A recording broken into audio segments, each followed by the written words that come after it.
Share market में invest करने वाले छोटे निवेशकों के लिए अच्छी खबर। Market regulator SEBI basic services demat account, जिसे हम BSDA शॉर्ट फॉर्म में कहते हैं, इसकी लिमिट बढ़ाने पर विचार कर रहा है। स्टॉक मार्केट में रिटेल यानी छोटे निवेशकों की भागीदारी बढ़ाने के लिए ये कदम उठाने की तैयारी हो रही है। बेसिक सर्विस डीमैट अकाउंट की लिमिट 2 लाख से 5 गुना बढ़ाकर 10 लाख रुपए करने का प्रस्ताव है। आइए जानते हैं कि ये बेसिक सर्विस डीमैट अकाउंट होता क्या है, नॉर्मल डीमैट अकाउंट से ये कितना अलग है और सेबी के इस कदम से छोटे निवेशकों को कितना फायदा होगा।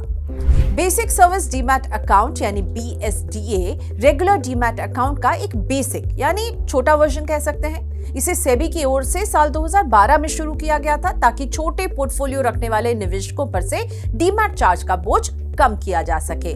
बेसिक सर्विस डीमैट अकाउंट ऐसे निवेशकों के लिए है जो शेयर, बॉन्ड, ETF समेत दूसरे फाइनेंशियल इंस्ट्रूमेंट्स में नियमित रूप से ट्रेड नहीं करते हैं।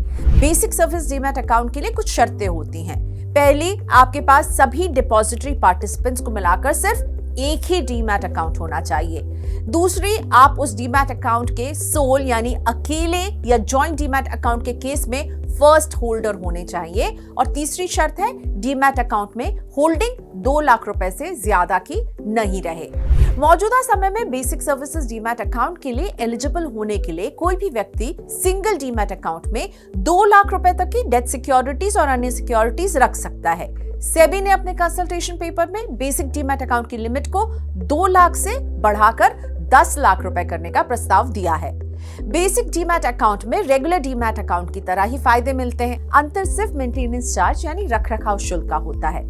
सेबी लिमिट बढ़ाने के साथ BSDA के अकाउंट मेंटेनेंस चार्ज और सेवाओं में बदलाव की भी समीक्षा कर रहा है। मौजूदा समय में बेसिक डीमैट अकाउंट में 1 लाख रुपए तक की डेट सिक्योरिटीज और 50,000 रुपए तक की डेट से इतर सिक्योरिटीज होने पर किसी तरह का चार्ज नहीं है। सेबी इस लिमिट को बढ़ाकर 4 लाख रुपए करने पर विचार कर रहा है, यानी आने वाले वक्त में BSDA में 4 लाख रुपए तक की सिक्योरिटीज होने पर कोई सालाना रखरखाव शुल्क नहीं देना होगा। इसी तरह 4 लाख से ज्यादा और 10 लाख रुपए तक की सिक्योरिटीज होने पर 100 रुपए का चार्ज लगेगा। 10 लाख रुपए से ज्यादा की होल्डिंग होने पर बेसिक डीमैट अकाउंट खाता नॉर्मल डीमैट अकाउंट में तब्दील हो जाएगा और उसी हिसाब से आपको एनुअल मेंटेनेंस चार्ज देना पड़ेगा।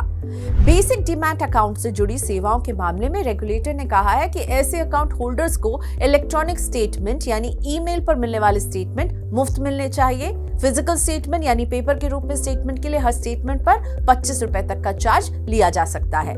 साल 2012 में जब बेसिक सर्विस डीमैट अकाउंट के लिए लिमिट तय की गई थी, उसके मुकाबले आज मार्केट काफी बढ़ चुका है, जिस वजह से डीमैट अकाउंट में रखी सिक्योरिटीज की कीमत भी बढ़ी है। सेबी के इस प्रस्ताव से लाखों रिटेल निवेशकों को मेंटेनेंस चार्ज में राहत मिल सकती है। प्रस्ताव पर 26 जून तक टिप्पणी मांगी गई है और उसके बाद इसे अमल में लाया जाएगा।